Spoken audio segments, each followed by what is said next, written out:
নমস্কার, শুভ সন্ধ্যা। আমি মীনাক্ষী, চোখ রাখছি মুহূর্তের সংবাদে। 25শে এপ্রিল সমগ্র বিশ্বে পালন করা হয় ম্যালেরিয়া দিবস। একই সাথে রাজ্যে দিনটি সচেতনতামূলক দিন উপলক্ষে পালন করা হয়। রাষ্ট্রসংঘের বিশেষ সংস্থা বিশ্ব স্বাস্থ্য সংস্থার তত্ত্বাবধানে সমগ্র বিশ্বের সদস্য রাষ্ট্রসমূহ এবং এর সঙ্গে জড়িত অন্যান্য সংস্থাগুলো ম্যালেরিয়া প্রতিরোধ করতে বিভিন্ন কর্মসূচি আয়োজন করে। কারণ বিশ্ব স্বাস্থ্য সংস্থা বিশ্বাস করে যে ম্যালেরিয়া একটি প্রতিরোধযোগ্য রোগ।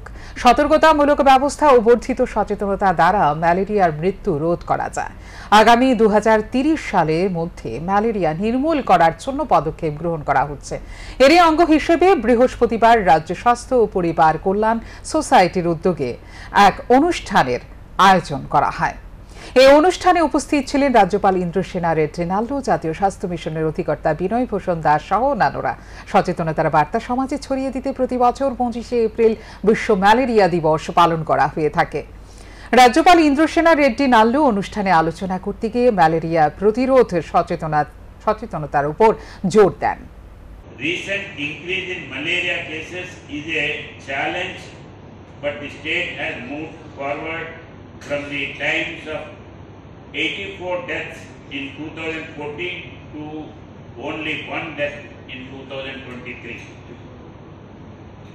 It has been made sure that all logistics, including the drug and diagnostic kits, reach up to the accredited social health activists. Santirbazar এবং তেলিয়ামুড়া মহকুমা ভোট কর্মীরা রওনা হলেন ভোট কেন্দ্রের উদ্দেশ্যে। সর্ববৃহৎ গণতান্ত্রিক রাষ্ট্রে দ্বিতীয় ভোট পর্বে অংশ নিতে ব্যাপক উৎসাহ লক্ষ্য করা যায় ভোট কর্মীদের মধ্যে। লোকসভা নির্বাচনকে সামনে রেখে ভোটের সামগ্রী নিয়ে নিজ নিজ পোলিং স্টেশনের উদ্দেশ্যে রওনা হলেন ভোটে নিযুক্ত কর্মীরা। জোলাইবাড়ি বিধানসভা কেন্দ্রে অনুষ্ঠিত হতে যাচ্ছে পূর্ব ত্রিপুরা আসনে লোকসভা নির্বাচন। আসন্ন লোকসভা নির্বাচনকে কেন্দ্র করে বৃহস্পতিবার সকালবেলা শান্তিরবাজার মহকুমা শাসকের কার্যালয় থেকে ভোটের সামগ্রী নিয়ে নিজ নিজ ভোট কেন্দ্রের উদ্দেশ্যে রওনা হন ভোটে নিযুক্ত কর্মীরা। ভোটের প্রাক মুহূর্তে ভোটের প্রস্তুতি সম্পর্কে সংবাদ মাধ্যমের সামনে জানালেন শান্তিরবাজার মহকুমার অতিরিক্ত মহকুমা শাসক দেবজ্যোতি রায়। তিনি জানান, জোলাইবাড়ি বিধানসভা কেন্দ্রে মোট 60টি পোলিং স্টেশন রয়েছে। নির্বাচনের দিন সব কয়টি পোলিং স্টেশনে সিসি ক্যামেরার মাধ্যমে ওয়েবকাস্টিং চলবে। এছাড়া প্রতিটি পোলিং স্টেশনে পানীয় জলের ব্যবস্থা রাখা হয়েছে বলে জানান অতিরিক্ত মহকুমা শাসক। 2 ইস্ট পার্লামেন্টারি কনস্টিটিউয়েন্সির জোলাইবাড়ি যে অ্যাসেম্বলি সেগমেন্টের অন্তর্গত সেখানে ভোট হতে যাচ্ছে। তো আমাদের জোলাইবাড়ি অ্যাসেম্বলি সেগমেন্টে টোটাল 60 পোলিং স্টেশন রয়েছে। তো আজকে আমাদের এসডিএম অফিসের যে আমল থেকে সেখান থেকে ডিসপার্সাল সেন্টার থেকে সমস্ত টিম রওনা হয়ে গেছে। তারা ইভিএম এবং অন্যান্য সমস্ত জরুরি ডকুমেন্ট সহ তারা রওনা হয়ে গেছে এবং প্রত্যেকটি টিমের সঙ্গে ওইখানে একজন করে মাইক্রো অবজারভার আছে। প্রত্যেকটি পোলিং স্টেশনে আমরা ওয়েব ক্যামেরার ব্যবস্থা করেছি, যেখানে ওয়েবকাস্টিং হবে এবং আমাদের যে এশিওর্ড মিনিমাম ফেসিলিটিগুলো সেগুলো আমরা খতিয়ে দেখেছি এবং যাতে পানীয় জল এবং কারেন্ট, র্যাম্প সবগুলোর ব্যবস্থা হয় সেগুলো আমরা দেখেছি। অপরদিকে তেলিয়ামুড়া মহকুমার অন্তর্গত 3টি বিধানসভা কেন্দ্রের ভোট গ্রহণকে সার্বিকভাবে সাফল্যমণ্ডিত করার জন্য নির্বাচন কমিশন তথা প্রশাসনের তরফ থেকে সমস্ত প্রকারের ব্যবস্থা গ্রহণ করা হয়েছে। নিশ্চিদ্র নিরাপত্তা বলয় তৈরি করা হয়েছে। বৃহস্পতিবার সকাল থেকেই তেলিয়ামুড়া মহকুমা শাসক কার্যালয় থেকে তেলিয়ামুড়া মহকুমার অন্তর্গত তেলিয়ামুড়া, কল্যাণপুর, প্রমোদনগর এবং কৃষ্ণপুর বিধানসভা কেন্দ্রের ভোট গ্রহণের সাথে যুক্ত কর্মীরা ধীরে ধীরে নিজেদের ভোট গ্রহণ কেন্দ্রের উদ্দেশ্যে রওনা হয়। এখানে উল্লেখ করা প্রয়োজন, কল্যাণপুর প্রমোদনগর বিধানসভা কেন্দ্রে মোট ভোট কেন্দ্র 56টি এবং মোট ভোটার 45,032 জন। তেলিয়ামুড়া বিধানসভা কেন্দ্রে 54টি ভোট গ্রহণ কেন্দ্রে মোট 45,304 জন ভোটার নিজেদের মূল্যবান ভোট প্রদান করবেন। অন্যদিকে 29 কৃষ্ণপুর বিধানসভা কেন্দ্রে 50টি ভোট গ্রহণ কেন্দ্রে ভোট দেবেন মোট 38,400 জন। জানা গেছে এবছর তেলিয়ামুড়া মহকুমাতে মোট 7টি এরকম ভোট গ্রহণ কেন্দ্র রয়েছে, যেখানে ভোট গ্রহণের কাজে যুক্ত কর্মীরা সবই মহিলা। নেওয়ার জন্য যাচ্ছেন কোন লোকসভা আসন? আজকে কি আপনারা যারা ভোট কর্মীরা আছেন সকলে কি ভোট নেওয়ার জন্য চলে যাচ্ছেন? পূর্ব ত্রিপুরা লোকসভা আসন। আমরা কি কোথা থেকে যাচ্ছেন? তেলিয়ামুড়া এসডিএম থেকে। পূর্ব ত্রিপুরা আসনের অন্তর্ভুক্ত খোয়াই জেলার ভোট নিয়ে চূড়ান্ত প্রস্তুতি গ্রহণ করে জেলা প্রশাসন। ভোট কেন্দ্রগুলিতে ইতিমধ্যে পৌঁছে গেছে ভোট কর্মীরা। রয়েছে কঠোর নিরাপত্তার ব্যবস্থা, জারি রয়েছে 144 ধারা। পাশাপাশি পানীয় জল ও বিদ্যুৎ পরিষেবা নিশ্চিত করা হয়েছে ভোট কেন্দ্রগুলিতে। অষ্টাদশ লোকসভা নির্বাচনে প্রথম দফার নির্বাচন ইতিমধ্যে সমাপ্ত হয়ে গেছে। দ্বিতীয় দফার নির্বাচন হবে 26 এপ্রিল। এই নির্বাচনকে কিভাবে সুষ্ঠু ও সুন্দরভাবে সম্পন্ন করা যায়, সেই ক্ষেত্রে কি কি পদক্ষেপ নিয়েছে, সেই তথ্য দিতে জেলা নির্বাচন আধিকারিক তথা জেলা শাসক চাঁদনী চন্দ্রন ও জেলা পুলিশ সুপার রমেশ যাদবের উপস্থিতিতে খোয়াই জেলা শাসকের কনফারেন্স হলে এক সাংবাদিক সম্মেলনের আয়োজন করা হয় বৃহস্পতিবার বিকেলে। জেলা শাসক চাঁদনী চন্দ্রন জানান, খোয়াই জেলাতে মোট 307টি পোলিং স্টেশন রয়েছে। ইতিমধ্যে প্রত্যেকটি পোলিং স্টেশনের ভোট কর্মীরা নিজ নিজ পোলিং স্টেশনে পৌঁছে গেছে এবং সেই পোলিং স্টেশনগুলিতে সিসি ক্যামেরা বসানো হয়েছে। পাশাপাশি বর্তমান সময়ে চলছে প্রচন্ড দাবদাহর জন্য প্রত্যেকটি পোলিং স্টেশনে পানীয় জল এবং ওআরএস এর ব্যবস্থা করা হয়েছে এবং ভোট কেন্দ্রগুলিতে বিদ্যুতের ব্যবস্থা করা হয়েছে। যদি কোনো ধরনের বিদ্যুৎ বিভ্রাট হয়, তার জন্য বিকল্প ব্যবস্থাও রয়েছে। এছাড়া পোলিং স্টেশনের 200 মিটারের মধ্যে কোনো ধরনের নির্বাচনে অফিস থাকবে না। বৃহস্পতিবার বিকেল থেকে লাগু হচ্ছে 144 ধারা, যা বলবৎ থাকবে নির্বাচনের দিন পর্যন্ত। এই ধরনের আরো অনেক ব্যবস্থা করা হয়েছে এবং জেলা শাসকের অফিসে সমস্ত নির্বাচনীয় বিষয়গুলো তত্ত্বাবধানের জন্য অনেকগুলি টিভি মনিটর বসানো হয়েছে এবং একটি কন্ট্রোল রুম খোলা হয়েছে। তাছাড়া প্রত্যেকটি পোলিং স্টেশনে প্রাথমিক চিকিৎসার ব্যবস্থা রাখা হয়েছে বলে জানান জেলা শাসক চাঁদনী চন্দ্রন। पूरा 307 पोलिंग स्टेशन का पोलिंग पार्टीज हमारा सब डिविजन मजिस्ट्रेट ऑफिसर से अपना पोलिंग मटेरियल्स लेके अभी पोलिंग स्टेशन में पहुंचा है। कल हमारा सीसीटीवी का ड्राई रन हुआ था। जितना भी पोलिंग स्टेशन है 307 सब जगह में सीसीटीवी लगाया है और सीसीटीवी काम भी कर रहे हैं। तो हमारा district control room video viewing room open किया है, जो ऊपर वहाँ पे 12 टीवीज लगाया है, जिसमें हम लोग सुबह 5 बजे से पोल का एंड तक जितना भी पोलिंग स्टेशन है वहाँ पे फीड देखते रहेगा। कोई भी इश्यू है तो हम लोग करेक्टिव मेजर्स लूँगा। और हमारा ईवीएम्स वीवीपैट्स वो सब आज पोलिंग बूथ में पहुँच जाएगा और इंश्योर करने के लिए 100% पावर है और इश्यूज नहीं होगा। हर पोलिंग स्टेशन में पावर बैकअप भी दिया गया है। अश्योर्ड मिनिमम फैसिलिटीज 100% हमारा पोलिंग स्टेशन में हो चुका है। हर जगह पे रैम्प, टॉयलेट, ड्रिंकिंग वाटर और इलेक्ट्रिसिटी कनेक्शन दे चुका है। और जहाँ जहाँ জেলা পুলিশ সুপার রমেশ যাদব জানান, এই নির্বাচনকে কেন্দ্র করে জেলার প্রত্যেকটি পোলিং স্টেশনে পর্যাপ্ত পরিমাণে আধা সামরিক বাহিনীকে নিয়োগ করা হয়েছে, যাতে করে কোনো ধরনের দুর্ঘটনা না ঘটে সেদিকে জেলা প্রশাসনের পক্ষ থেকে নজরদারি করা হচ্ছে বলে জানান জেলা পুলিশ সুপার রমেশ যাদব। শান্তন টিভি। প্রচন্ড গরমে শিশু ও মায়েদের সতর্ক থাকার পরামর্শ দিয়েছেন গোমতী জেলার বিশিষ্ট শিশু রোগ বিশেষজ্ঞ ডাক্তার অভিজিৎ দত্ত। কারণ হাসপাতালে বাড়ছে রোগীদের ভিড়, তাই খাওয়া দাওয়ায় কোনো রকম অনিয়ম না করার জন্য পরামর্শ দেন তিনি। গত বেশ কিছুদিন ধরে তীব্র তাপপ্রবাহ বয়ে যাচ্ছে।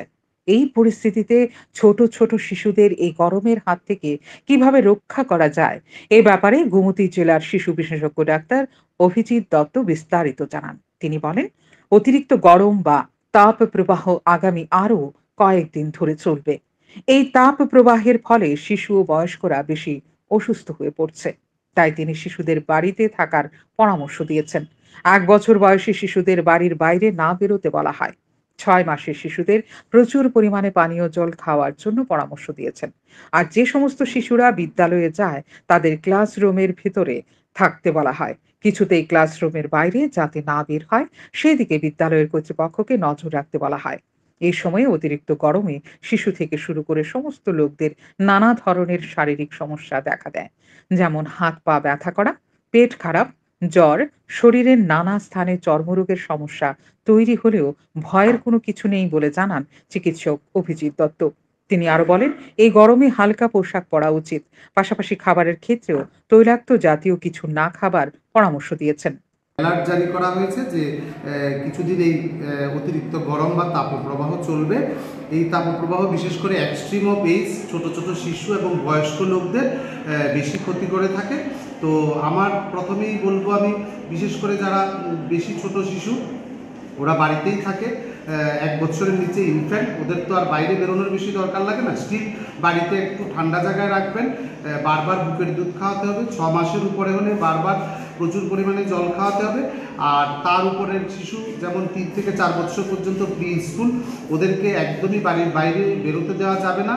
এই রোদের মধ্যে বেরোলেই নানা রকমের প্রবলেম শুরু হয়, যেটা আমি একটু পরে বলছি।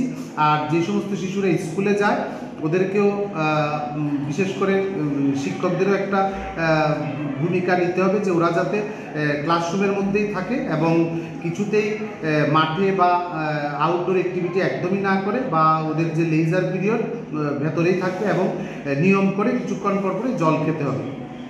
আর বিশেষ করে এই গরম থেকে যেই অসুবিধাগুলো হচ্ছে, এগুলো হচ্ছে ছোট শিশুদের বা একটু বড় শিশুদেরও হয়। গায়ের মধ্যে কিছু হিট র্যাশ হয়, তারপরে দেখা যায় যে হিট ক্র্যাম্পস, এটার জন্য হাতে পায়ে অসহ্য ব্যথা হয়। ওই জন্য এই রোদের মধ্যে বাইরে কোনো রকমের ফিজিক্যাল অ্যাক্টিভিটি করা দরকার নেই বাচ্চাদের।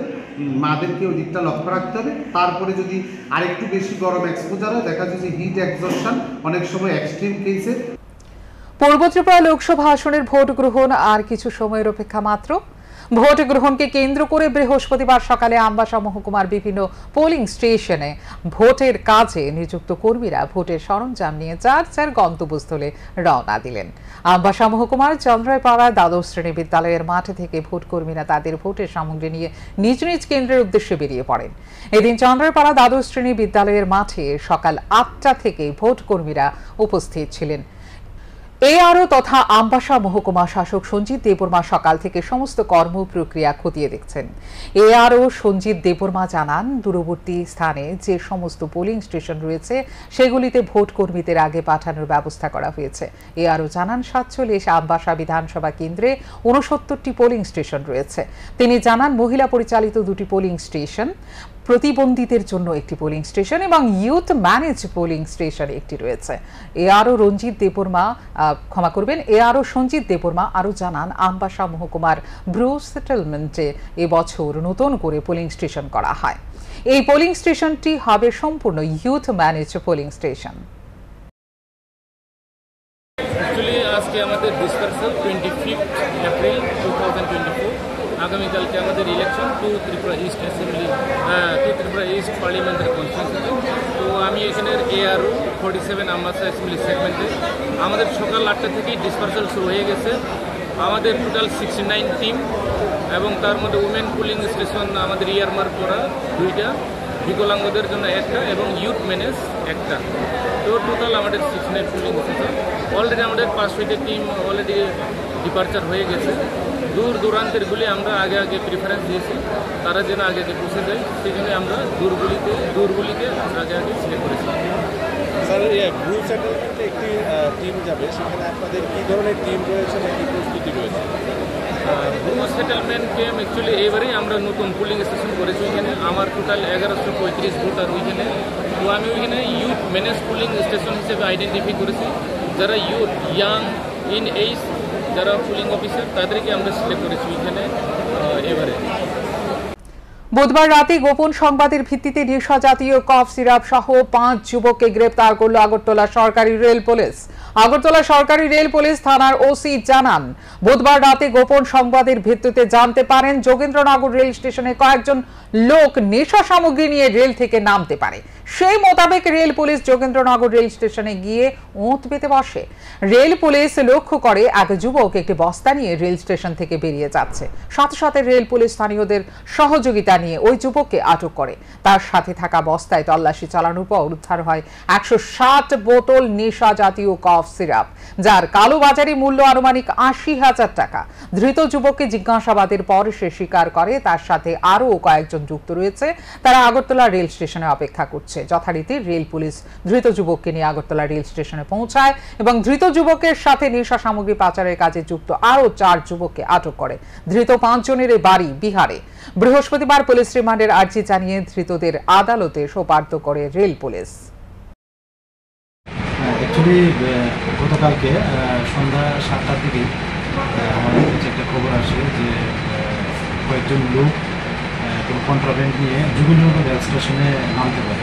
তারপর যথারীতি আমরা আমার সিনিয়র অথরিটিকেও জানাই। তারপর আমরা যথারীতি ওই যুগলনগরে চলে যাই এবং যাওয়ার পর একটি লোকাল ট্রেন থেকে একজন ছেলে 18 ছেলে নামে, সঙ্গে আর একটা বস্তা ছিল। তো আমাদের সন্দেহ যে সে সম্ভবত হতে পারে। তো আমাদের দেখে সে পালাতে যেতে চেয়েছিল। তারপর আমরা ডিটেইন করি এবং লোকাল যারা আছেন তারাও আমাদের সহায়তা করে। ডিটেইন করে দেখা গেল যে ওইটার মধ্যে কন্ট্রাব্যান্ড আছে। তাই মিনটাইমে আমাদের সুপিরিয়র অথরিটিও তারাও এসে করেছে। তারপর ওইখানে ওই বস্তাটাতে সার্চ করে দেখলাম যে 160 বোতল স্কপ, যার বডি পিন মানে আনুমানিক 200 টাকার মতো। তো এটা অ্যাজ পার বডি পিন অনুযায়ী 32,000 টাকার মতো যায়। কিন্তু ব্যাংকের নিয়োগ প্রক্রিয়ার তীব্র প্রতিবাদ জানিয়ে যুব কংগ্রেসের পক্ষ থেকে বৃহস্পতিবার একটি প্রতিনিধি দল পোস্ট অফিস চৌমুহনী স্থিত ত্রিপুরা কোঅপারেটিভ ব্যাংকের সামনে বিক্ষোভ দেখায়। উপস্থিত যুব কংগ্রেস নেতৃত্ব জানান, ত্রিপুরা কোঅপারেটিভ ব্যাংকের 155 জন নিয়োগ করার জন্য লিখিত পরীক্ষার দিনক্ষণ এবং পরীক্ষার সেন্টার নির্ধারণ করা হয়েছে। আশ্চর্যের বিষয়, পরীক্ষার সেন্টার করা হয় আসামের ডিব্রুগড়ে। রাজ্যের ছেলে মেয়েরা 10 থেকে 15,000 টাকা ব্যয় করে বহু চাকরি প্রত্যাশী যুবক যুবতীরা ডিব্রুগড়ে গিয়ে পরীক্ষা দেওয়ার সামর্থ্য নেই।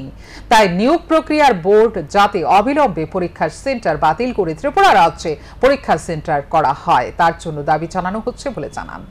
আপনারা হয়তো সংবাদ মাধ্যমে আমরা আজকে দেখেছি এবং অবগত হয়েছি যে এই ত্রিপুরা কোঅপারেটিভ ব্যাংকের পক্ষ থেকে 155টি পদে নতুনভাবে নিয়োগ প্রক্রিয়া শুরু হয়েছে এবং আমরা আশ্চর্য হয়েছি এই জন্য যে এই নিয়োগপত্রের যে পরীক্ষা, এই নিয়োগ প্রক্রিয়ায় যে পরীক্ষা হচ্ছে সেই পরীক্ষার সেন্টার তারা দিয়েছে আসামে দেওঘরে। আমাদের প্রশ্ন ডিব্রুগড়ে। আমাদের প্রশ্ন যে কেন ত্রিপুরার ছেলেরা এখানে পরীক্ষা না দিয়ে এত পয়সা খরচা করে তারা ওইখানে যাওয়াটা তাদের জন্য সম্ভব না। আমরা সংবাদ মাধ্যমে পড়েছি যে একটা ছেলের সেখানে গিয়ে 2 দিন থাকতে হবে, আসা যাওয়ার খরচা মিলিয়ে মোটামুটি 10 থেকে 15,000 টাকা খরচা। আমাদের দাবি হচ্ছে অতি সত্বর যাতে সেই সেন্টারটাকে পাল্টিয়ে ত্রিপুরা রাজ্যে সেই সেন্টারটার পরীক্ষার সেন্টারটা করা হয়।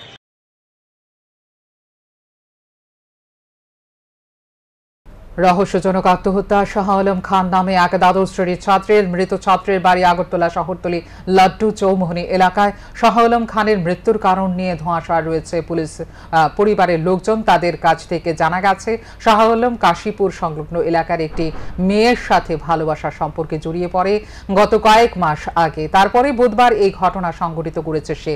পরিবারের লোকজন ঝুলন্ত মৃতদেহ দেখতে পেয়ে খবর দেয় পুলিশকে। পুলিশ ঘটনাস্থলে এসে মৃতদেহ ময়না তদন্তের জন্য মর্গে পাঠায়। মৃত ছাত্রের পরিবারের পক্ষ থেকে এই বিষয়ে কোনো কিছুই বলতে পারছেন না। সে রেশম বাগান স্কুলে পাঠরত ছিল। এবছর সে উচ্চ মাধ্যমিক পরীক্ষা দিয়েছে।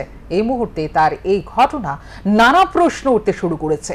মৃতদেহ ময়নাতদন্তের পর পরিবারের লোকজনদের হাতে তুলে দেওয়া হয়। কান্নায় ভেঙে পড়ে পরিবারের লোকজন। কালকে হঠাৎ করে আমার ফোন করতেছে আমার শালার বউ যে দুলাভাই এমন ব্যাপার শোনো তো ফাঁসি দিলাইছে। এ সময় ঠিক অনুমানিক 8টা-10টা বাজে। কী ফাঁসি দিলাইছে, কী হয়েছে হঠাৎ করে? এত 2 দিন ধরে খাওয়া দাওয়া খানা খেতে হয়েছে কইতারি না। তাই আজকে হঠাৎ করে অন্ধকার গরমের ভিতরে ফোন করছে, এমন জঙ্গলের ভিতরে আছে। আমরা সবাই জঙ্গলে খুঁজতাম গেছি, আর এদিকে রুমের ভিতরে ফাঁসি লটকে লাইছে। তারপরেও মনে করেন 2-3 মিনিট পরে গিয়েছিল আবার খুলে লাইছে। একজনে দেখতেছিল লগে লগে যান বাঁচানো সময় যান একটু আসিল, খুলে লাইছে। খোলার পরে আপনার সোয়াইশিরা খুব দৌড়াদৌড়ি করছে, লগে লগে ইমার্জেন্সি আনছে পরে কোথাছে মারা গেছে। এটা কি বাড়িতে? বাড়িতে বলতে একটা খালি ঘর একটা আছে, তারা ছাগল টাগল রাখে, মুখা টুকরা রাখে ওই ঘরের মধ্যে। এই অল্প বয়সে মানে আত্মহত্যার সিদ্ধান্তটা কি কারণে? সিদ্ধান্ত মানে এরকম নরম হইতে পারে কেউ ধারণা করতে পারছে না। 12-এ পড়ে, খুব কষ্ট করে পড়াশোনা করে মা বাবা। প্রখর রোদে এক গ্লাস আখের রস মিটিয়ে দিচ্ছে তৃপ্তি। কোনো হোটেল কিংবা রেস্টুরেন্টে মিলছে না আখের রস। আখের রসের দেখা মিলল খয়েরপুর বাজার সংলগ্ন জাতীয় সড়কের পাশে সুধাংশু দাস নামে এক ব্যক্তির কাছে। বৈশাখের শুরুতেই প্রখর রোদ আর তীব্র গরমে যখন মানুষের প্রাণপাত হবার পালা, তখনই বাজারে কিংবা পথের ধারে আখের রস বিক্রেতারা স্বস্তি যোগাচ্ছেন মনে। তাই শহর আগরতলা সহ একাধিক জনবহুল জায়গায় কেমন রয়েছে এই গরমে আখের রস ও ডাবের চাহিদা, সেই ছবি দেখতে গিয়ে জানা যায় বহু অজানা তথ্য। সম্প্রতি পুরাতন আগরতলা স্থিত খয়েরপুর বাজার সংলগ্ন এলাকায় জাতীয় সড়কের ধারেই আখের রস বিক্রয় করতে দেখা গেল এক ক্ষুদ্র ব্যবসায়ীকে। নাম সুধাংশু দাস। দীর্ঘ 5 বছর যাবৎ আখের রস বিক্রি করে সংসার প্রতিপালন করছেন। দুজন মেয়ের বাবা সুধাংশু বাবুর বয়স আনুমানিক 50-এর অধিক। তবু তীব্র গরমে ব্যবসা চালাচ্ছেন দুটো অর্থ উপার্জনের আশায়। সুদূর মেলাঘর থেকে ক্রয় করে আনেন আখ। গোটা 50 টাকা দরে আখ ক্রয় করে এনে তা ভালো করে কেটে ধুয়ে তারপর মেশিনে দিয়ে তৈরি করছেন আখের রস। তার সাথে গ্রাহকের চাহিদা অনুসারে লেবুর কয়েক ফোঁটা কিংবা বিট নুন মিশিয়ে প্রতি গ্লাস 30 টাকা দামে বিক্রি করছেন। কোথা থেকে আনেন আখগুলো? মেলাঘর থেকে। কত করে পড়ে? 50 টাকা। 50 টাকা। ব্যবসা বাণিজ্য কিরকম চলছে? ভালো। অন্যান্য বছরের তুলনায় এই বছর ব্যবসা কিরকম? এই তো অক্ষণ শুরু হয়েছে, তো বড় বড় ব্যবসা অক্ষণ থেকে আরম্ভ হইব, ভালো হয়েছে। 1000-1200 টাকা থাকে। এটাই কি মানে সংসার প্রতিপালন করার একমাত্র? হ্যাঁ। পাইনি। কি আশা রাখবেন সরকারের কাছে? এইবার যদি ইলেকশন পাস করে সরকারের কাছে একটা ঋণ চাম। আগামী দিনে ব্যবসার অগ্রগতির জন্য সরকারের কাছে ঋণ নেওয়ার দাবি করবেন বলে জানান সুধাংশু বাবু। শান্তন টিভি। বিশালগড়ের রঘুনাথপুর পঞ্চায়েতের সামনে অটো ও স্কুটির মধ্যে মুখোমুখি সংঘর্ষে আহত হলো 3 জন। জানা যায় TR07E3443 নম্বরের অটোর সাথে TR07G5147 নম্বরের স্কুটির মুখোমুখি সংঘর্ষ ঘটে। এতে আহত হয় 3 জন। আহতরা হলো গৌরী দত্ত, আয়ুষ দাস ও রাকেশ বিশ্বাস। জানা যায় আহত গৌরী দত্ত একজন পুলিশ কর্মী। দুর্ঘটনার খবর পেয়ে দমকল বাহিনীর কর্মীরা আহতদের উদ্ধার করে বিশালগড় মহকুমা হাসপাতালে নিয়ে যায়। দমকল বাহিনীর এক কর্মী জানান মোট 3 জন আহত হয়েছে। আমাদের এখানে একটা টেলিফোন আসলো, রঘুনাথপুর পঞ্চায়েতের এখানে একটা মুখোমুখি সংঘর্ষ হয়েছে স্কুটি আর অটোর মধ্যে। তো খবর পেয়ে গিয়ে আমরা 3 জনকে রেস্কিউ করে নিয়ে আসলাম, বিশালগড় গভর্নমেন্ট হসপিটালে পৌঁছে দিয়েছি। এর মধ্যে একজন মহিলা কর্মী আছে, তাহলে পুলিশ কর্মী, সম্ভবত তাহলে বিশালগড় রেল স্টেশনের আন্ডারে ডিউটিরত অবস্থা ছিল। তাই না আহত হয়েছে? টোটাল কতজন? টোটাল 3 জন। তাদের অবস্থা কিরকম? দ্রুতগতিতে বাইক চালাতে গিয়ে দুর্ঘটনার কবলে পড়ে গুরুতরভাবে আহত এক যুবক। আহত যুবকের নাম অমিত মোরা সিং। ঘটনা বৃহস্পতিবার সকালে শান্তিরবাজার মহকুমার বীরচন্দ্র মনু ত্রিপুরা গ্রামীণ ব্যাংকের সামনে 8 নম্বর জাতীয় সড়কে।